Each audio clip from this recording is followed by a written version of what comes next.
Chapter 41 The Seventh Heaven and the 27th Teacher, the Divine Intuition. I'm not sure about the nature of our evolution, and I'm quite curious about reincarnation. But I do have one very specific question. What are we doing here? Surely there must be a good reason. And as our curiosity pondered such a question, we went off in search of the oldest living being. Holding the bow and arrow close, we found an old tree atop a giant forest as it spoke to all the younger seedlings in a sort of woodland sermon. And so this was the teacher who knew the mysteries within all of creation. And so it was we who were lucky to hear just a moment of such long-lost wisdom. Hidden nature is secret God. Life is life, whether in a cat, a man, or a dog. There is no difference between a cat, a tree, or a man. The idea of difference is a human conception for the human's own advantage. Whether we pray in a church, a temple, a forest, or a mosque is not so important. What matters is that we are sincere in building a connection back to the source called God. And if any of this sounds like a shock, just remember, not so long ago, I too was a seedling reaching for the light, buried in the dirt upon a floating space rock. And thousands of years before that, my ancestors were seedlings too, no different from any of you. Life after life, it seems we have but one purpose, and so we grew. Thus shall the earth open to divinity, and common nature feel the wide uplift. Illumine common acts with the Spirit's ray, and meet the divine in common things. Nature shall live to manifest secret God. The Spirit shall take up the human play. This earth life becomes the life divine. But thou hast come, and all will surely change, said the ancient tree. But change? Why must the winter come? Whispered a young seedling in the nearby forest. Billions of seeds have fallen upon the earth, and millions of trees have come to this forest, and yet it all started from a single seed. This is the courageous nature that is spread to all of us. Every one of us comes from the ones before us, and so we are tied there within. And so too have I said that life is hard and the winter long. But I endure, for I have seen the magic from a tiny seedling. Do not fear the sufferings of this world, for it matters very much the courage we display in the harshest of times. I speak to you as an old tree who will someday surrender to time. But even in the moments of deep despair, when I was the sole tree in this woods, I gave all I had because I have seen the magic that grows out from within us. Listen to the wind. Do you hear her speak? Surely you've caught the glimpse of lightning in the storm, so then you've heard the thunder preach. Immortal rhythms swayed in her time-born steps. Her look, her smile awoke celestial sense. Even in the earth stuff and their intense delight, creation has gifted us supernatural beauty. And so what one calls suffering is what an old tree calls divine life. As an ancient tree, I know that my branches and leaves will not live forever, and yet the purpose of my life will not cease when I die, for I have given birth to thousands of seedlings who now grow into all of nature. I am not afraid of winter, even if it was to be my last. Someday, When you see me dissolving back into the earth, celebrate and rejoice, because we endured through the hardships that gave birth to the entire life of our forest. Without the trees, there are no plants, and without the plants, there is no food, and without the food, there are no animals, and without the animals, there are no humans or mammals. Without the humans, there would be no conscious birth, and without consciousness, there would be no divine life upon our earth. And that is why my humans have taken birth, said the ancient tree as he looked down at you and me. Look in your hands. Don't you see the wooden bow and arrow? That's me. The power was made from a tree, and so you hold the connection back into unity. Don't you see? There within everything and beyond everything, there we are, the true nature of reality. Weave your life back into ours. Come rest in the essence of creation. Here we know that Earth is not a dead rock, but rather she is a celestial being. Our Earth is living. Our Earth is breathing. We remember Jesus' teachings. We remember St. Francis of Assisi, from Krishna to Kali, Mohammed to Moses. Look within, and you will find it in the center of all of us. What you call an arrow and a bow is what I know as the deepest essence of our soul. The goal was one united whole, a community. Come one, come all, come home into unity. A land where wildlife is free, where all beings find ease, where all beings can enjoy peace, where all beings have a place to sleep and food to eat. May all beings be happy. May all beings be healthy. This is the home where all beings are part of the earth community. The trees hold up the united faiths of the earth. We are the home where none are excluded, but all are included. Come pray in the church or in the forest. Both are the home in which we are rooted. This is the mysterious land where a world reflects our actions like a mirror. And once our actions become clear, we rise beyond our fear and live in harmony, free from despair. New Earth is a place where animals, plants, and humans coexist, and rather than be obsessed with our differences, we come in service. Humanity and all its people are but seedlings of the earth. Have you ever wondered what gave all of us a birth? The trees have been here for billions of years, and so there is no ill will when we call you earthlings. We are always so curious about the uniqueness that each living soul brings, be it a caterpillar or a hummingbird, be a human child or a bee. We are a family of one giant community, and so I think it is time to come home and live in unity. Oh, I dream of it peacefully, where all have plenty, not taking more than is needed, but leaving it all tidy and healthy. When we give more than we take, oh, real bliss is following a purpose that uplifts and contributes to all of society. The purpose of creation is within us, and we are all made of spirit, powered from our hearts. Blood and water pump like a master's brushstrokes, as creation brings to life a work of art. But who is that creator? Who is allowed to find the heartbeat? Who is making your pulse thump over and over on repeat?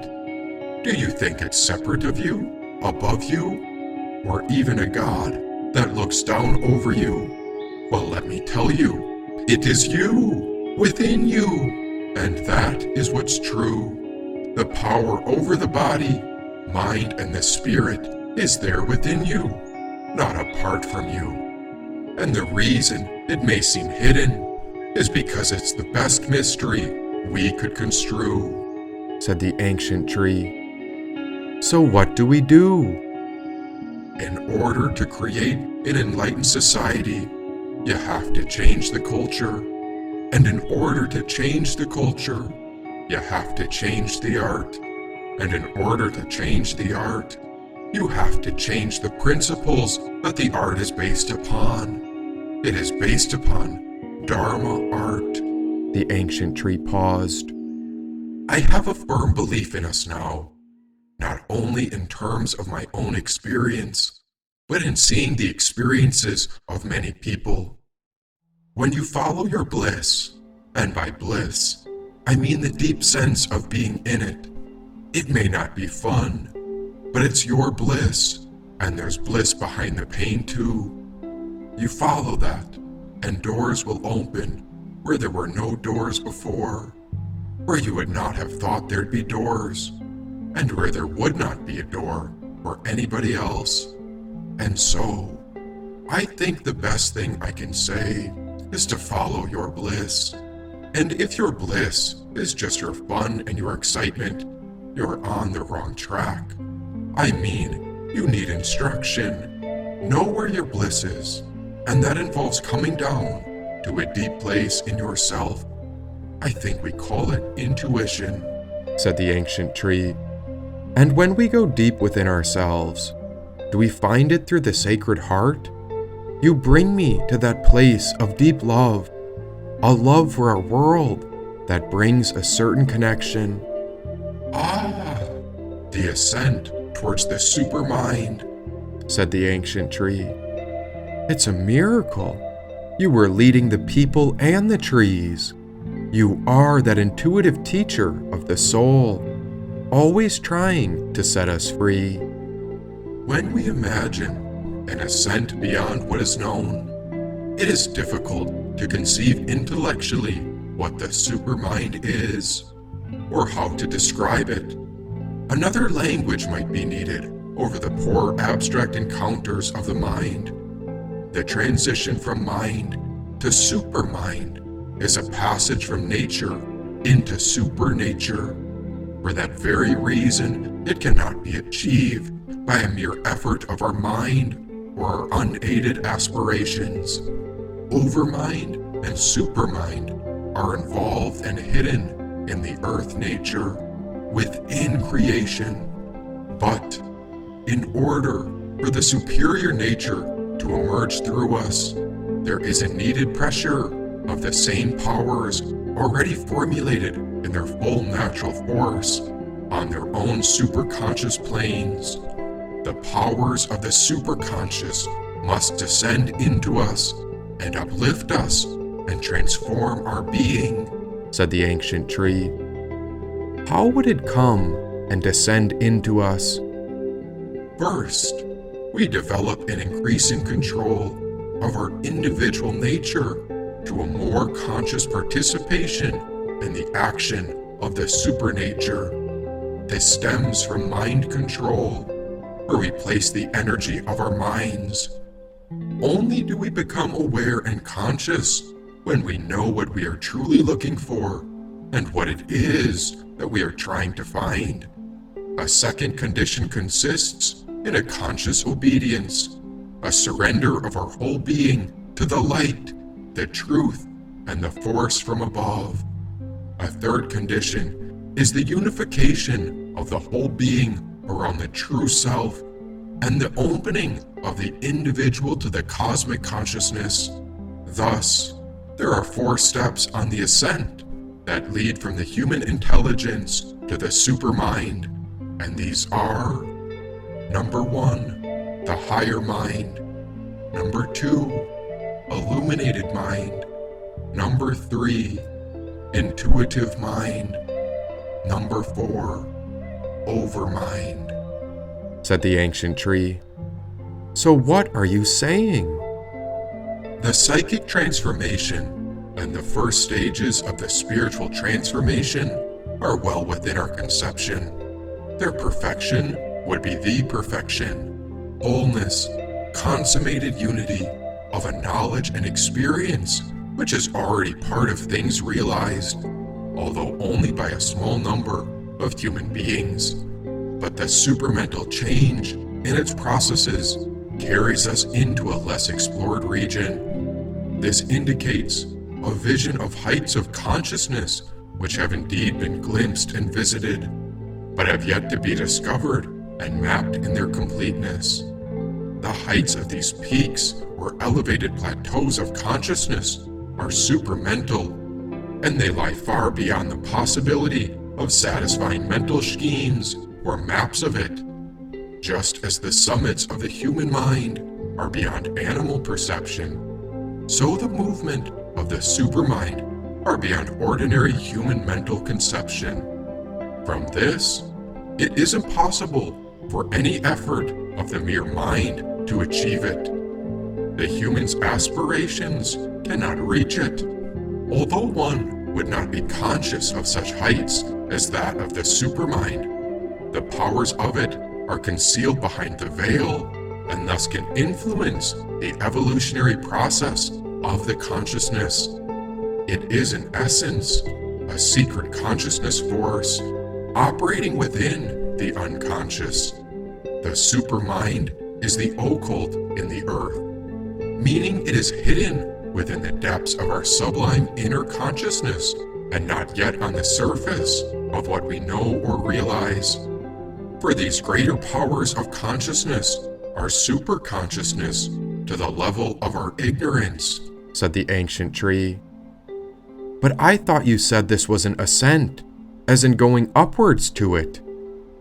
In order that the supermind should emerge from the veiled secrecy, the being and powers of the superconscious state must descend into us and uplift us and formulate themselves in our being of their power.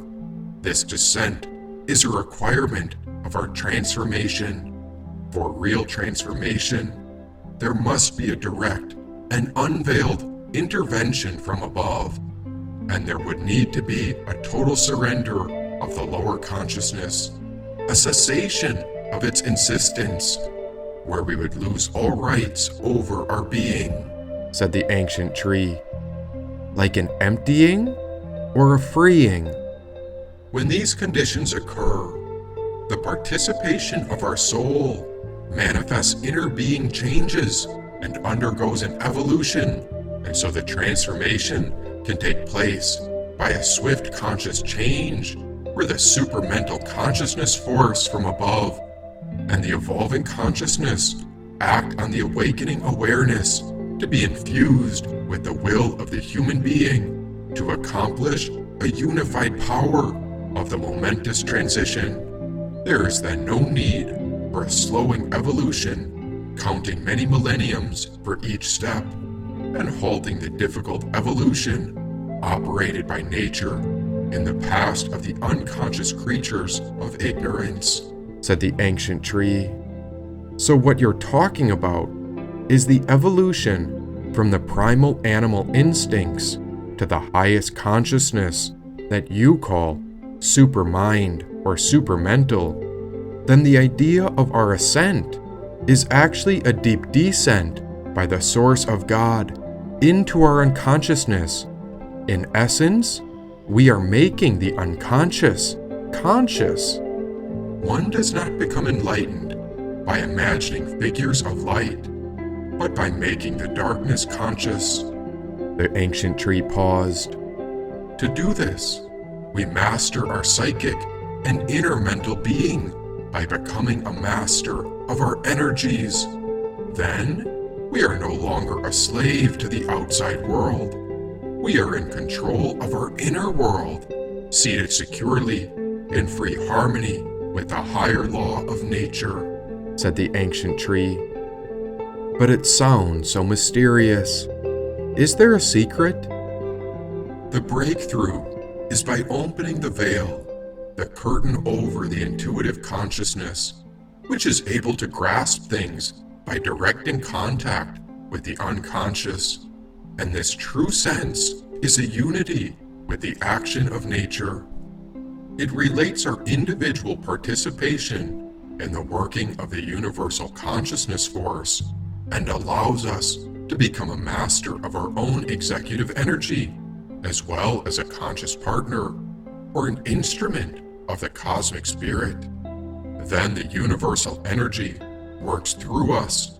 But as an individual, you must also work in harmony with the intuitive truth and make this double work into a single action.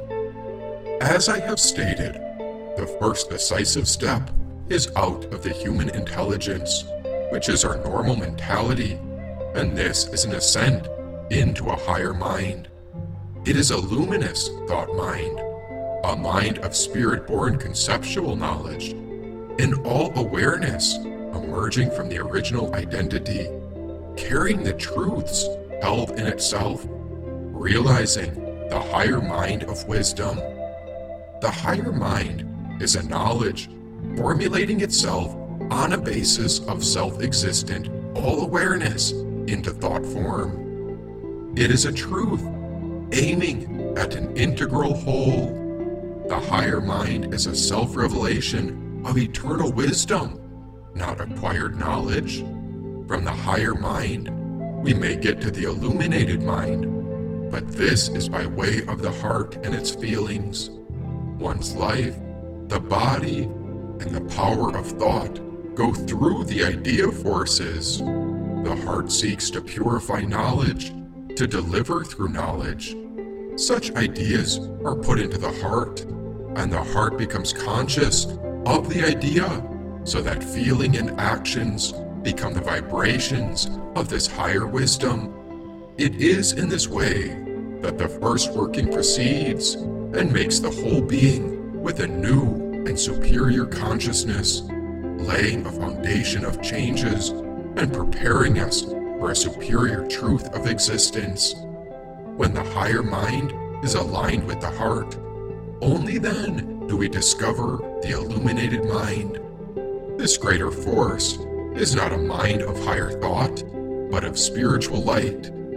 Here the clarity of spiritual intelligence gives an illumination of our spirit. It is like a dance of spiritual truth and power, which breaks through the heart space and into the consciousness to add a calm and wide enlightenment, which becomes an opening of peace. A downpour of inward light envelops this action, and so there is an inner illumination into the heart space. Light is primarily a spiritual manifestation of the divine reality. The illuminated mind does not work primarily by thought, but by vision. The human mind, which relies mainly on thought, conceives that to be the highest process of knowledge. But in the spiritual order, thought is secondary and not an essential process, said the ancient tree. But this is not the pinnacle yet. You have been describing the steps to uniting with the supermind, and so far, you've explained that it comes through the heart space where the mind is illuminated. As the higher mind and the illuminated mind enjoy their authority, they can only get their unified completeness by a reference to a third level. For it is from the higher summits, where there dwells the intuitive being, that both the higher and the illuminated mind derive the knowledge which they turn into thought or sight and bring down for the mind's transmutation, said the ancient tree. The intuition. Intuition is a power of consciousness nearer and more intimate to the original spirit of creation. Imagine if the higher mind was like a bow and the illuminated mind was an arrow. Then the intuition is like the sharpest point that pierces the target. Intuition is always an edge or a ray of superior light. It is in us, a projecting blade, edge, or pinpoint of a far-off supermind light entering into and modifying some intermediate truth mind above us and within us. And this can pierce through our ordinary ignorant mind substance. Think of how a mind could come up with an explanation before making a choice. The higher mind may go back and forth between possible actions and consequences. The illuminated mind could even converse with the heart center, but intuition is like the tip of an arrowhead that first touches the truth in every situation. Intuition is like a lightning strike, and once it flashes, rumbles of thunder are heard, and it cannot be denied. There is a sudden flash of insight that overrides both the higher and illuminated mind. When this native intuition begins to descend into us, we rise in an ascension to meet this consciousness. We find a middle point in which we discover a clear way to communicate with it. Beyond words and sounds, intuition is often described as a gut feeling. It is so mysterious to arise without knowledge of it, and how could words make sense of this?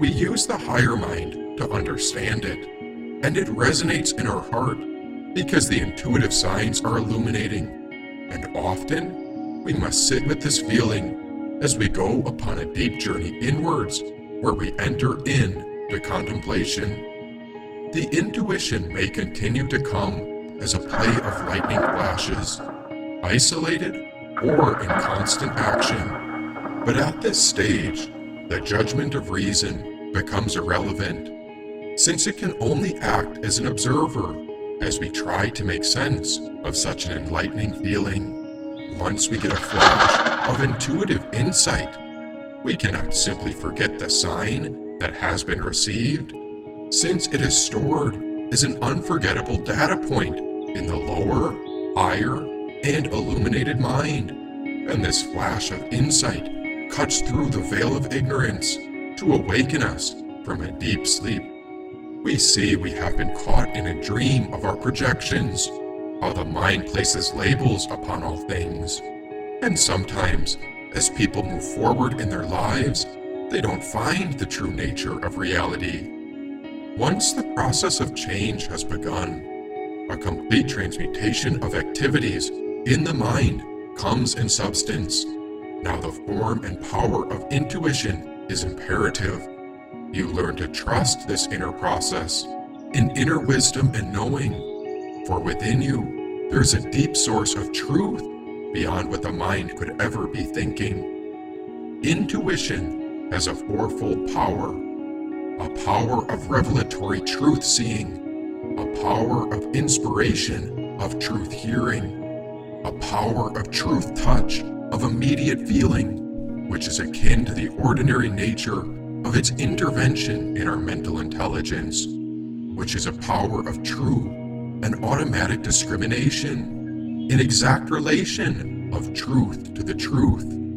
These are the potencies of intuition, and intuition can perform all the action of reason, including the function of logical intelligence, which is to work out the right relation of things and the right relations of ideas, and by its own superior process, with the steps, it does not fail or falter, said the ancient tree. But how does the intuition know? Where does this wordless wisdom come from? There is a sense of playfulness in the intuition, as if to say, "Hold on, are you ready?" But of course, we had no idea, since it could not be conceptualized. Above the mind, there are several levels of conscious beings, among which the divine world is called the supermind, which is the world of truth. But in between this and the intuition is what is called the overmind, the world of the cosmic beings from God, which could be thought of as stars and planets. Let me state it again in a similar way so it is not missed.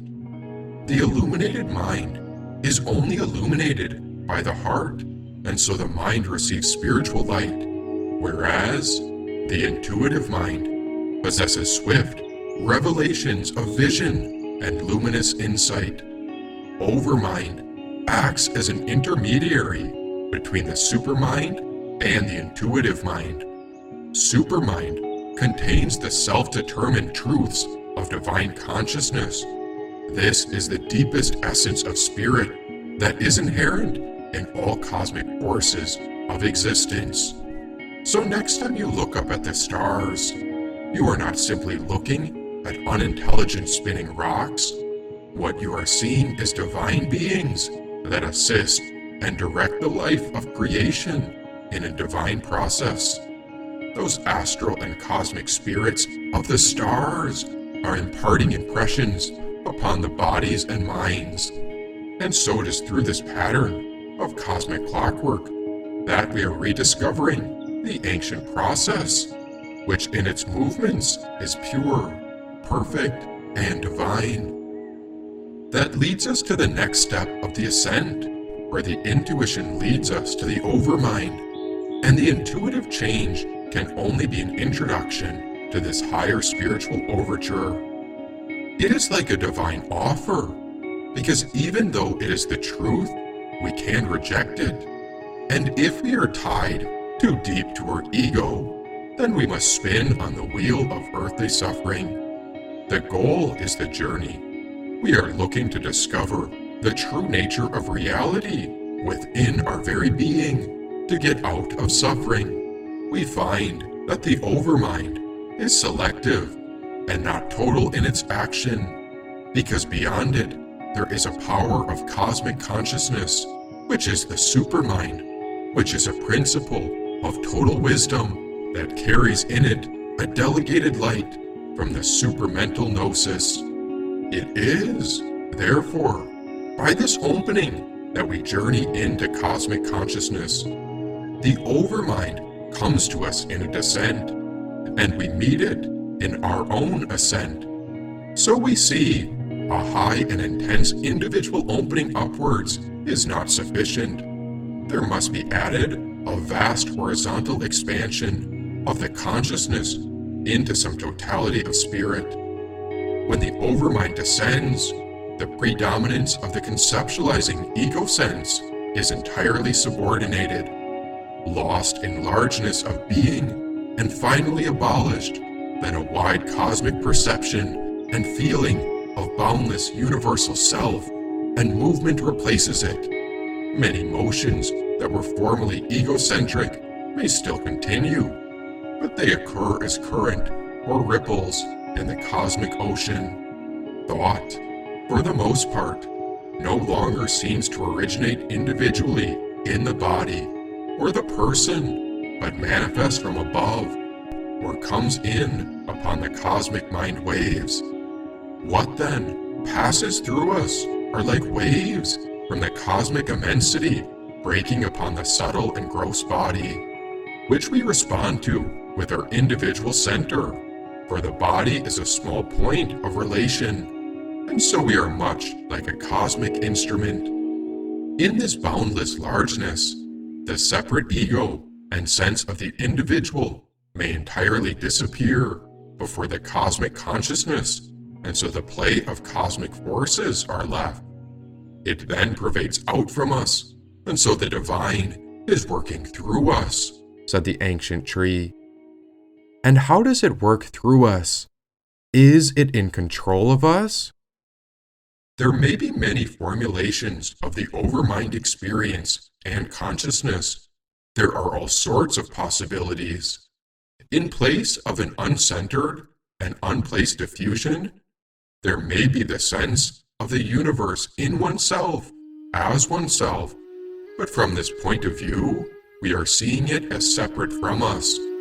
In the transition toward the supermind, the centralizing action draws us toward the discovery of a true individual replacing the dead ego, a being who is in essence one with the Supreme Soul, one with the universe, an extension, and yet a cosmic center and circumference of a specialized action of the infinite.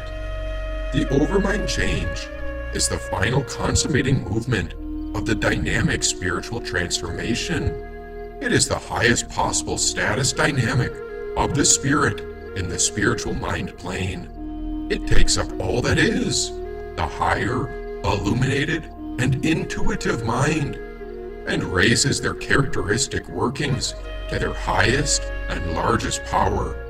adding them to a universal wideness of consciousness and force. Still, there are certain reasons arising from its own characteristic status and power that prevent it from being the final possibility of spiritual evolution. It is a power, though the highest, of the lower hemisphere, and although its basis is a cosmic unity, its action is an action of division and interaction, an action taking its stand on the play of multiplicity.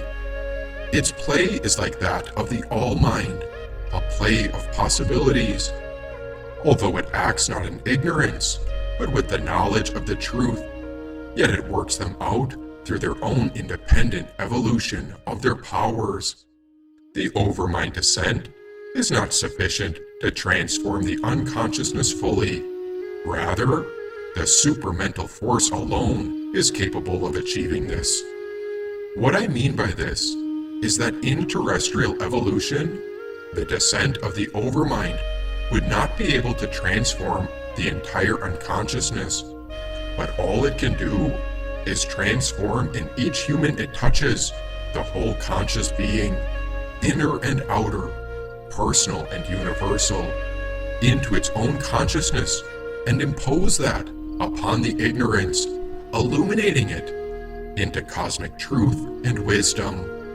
From here, a last transition from the overmind to the supermind, and a descent of the supermind must therefore intervene at this stage of the evolutionary nature. This transformation of human nature can only be achieved when the substance of the being is so steeped in the spiritual principle that all of its movements are a spontaneous expression and harmonized process of our spirit.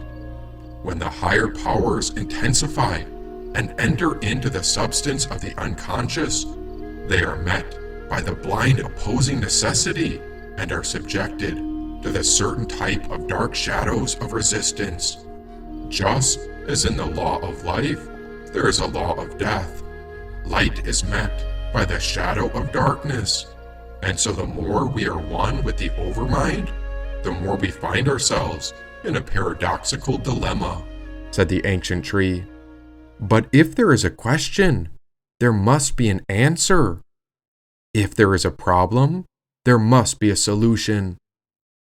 There is an occult truth behind this resistance, which only the supermind has a solution. It is the reconciliation of opposites, a unity of contraries, in which the original reality can take up and discover the pragmatic solution of this enigma. Only the supramental force can entirely overcome this difficulty of the fundamental ignorance, for by the power of luminosity, there enters the opposite, which underlies all things, and this is the original and final self-determining truth force of the self-existent infinite. This great luminous spiritual necessity and its sovereign imperative alone can displace or entirely penetrate, as well as transform into itself, and so replace the bind of the unconscious ignorance, said the ancient tree. There was a moment of silence. Then a lightning flash of intuition erupted, for a realization dawned upon the mind, but was it nothing but projections? From these projections, each of our bodies was an instrument, calm and silent, and within us was a flame of loving awareness, centered in the heart, which illuminated a silent witness. Higher wisdom descended from the stars, and this came as an expansion of awareness. It illuminated our hearts and minds when the revelation revealed that the universe was not an expression of us, but rather, we were expressions of it. Gazing toward the seven heavens, the supermind was the essence of God's creation that existed within and beyond. Another flash of lightning ignited the sky, and so we came to realize that all of nature is of the supermind. Why, this was something we forgot, that all of it is God. It's all one, light and dark, form and formless, east and west, conscious and unconscious. God is not a man or a woman. God is what is after death and before birth. God is that supermind which is unknowable and infinite. God is within all the heavens and all the worlds. God is here and there. It is and it isn't. It is before and after. It is within time and timeless. God is creation and destruction. God is the eternal witness. God is looking through every set of eyes, because we are within God, and God is within us. What we have just discovered is your ascent and my descent, said the ancient tree. Lightning flashed a third time, and it was so bright that we had to close our eyes. When we opened our sight, there was a surprise. Something so simple, and the reflection was clear. We were gazing in our hands, and there was our mirror.